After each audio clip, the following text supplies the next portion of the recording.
पानी पीटीआई की सहूलत कारी का इल्जाम, सिक्योरिटी इदारों ने अडियाला जेल के डेप्यूटी सुपरिटेंडेंट को हिरासत में ले लिया। डेप्टी सुपरिटेंडेंट को इख्तियारात से तजावुज करने पर तहवील में लिया गया। सिक्योरिटी इदारों की जानिब से डिप्टी सुपरिटेंडेंट से तहकीकात जारी हैं। इसी पर मजीद भी तफसीलात जानते हैं बोल न्यूज़ के नुमाइंदे इसरार खान से। इसरार बताइएगा क्या तफसीलात आ रही है डिप्टी सुपरिटेंडेंट से मुतालिक?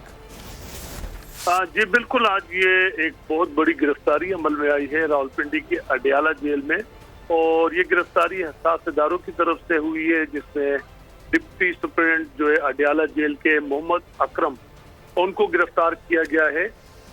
उन पर ये इल्ज़ाम था कि उन्होंने अपने इख्तियारात को जो है ना नाजायज उनका जो उसे तजावज़ करते हुए पानी पीटीआई के लिए सहूलत कारी का काम किया है।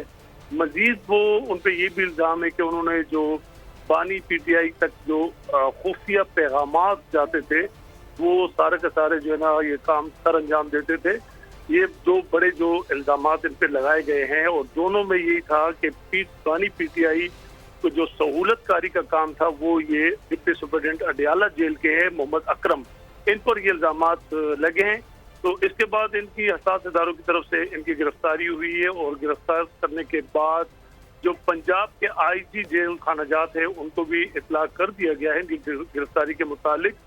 मजीद जो हसास इदारे हैं। बहुत शुक्रिया इसरार खान अपडेट करने के लिए।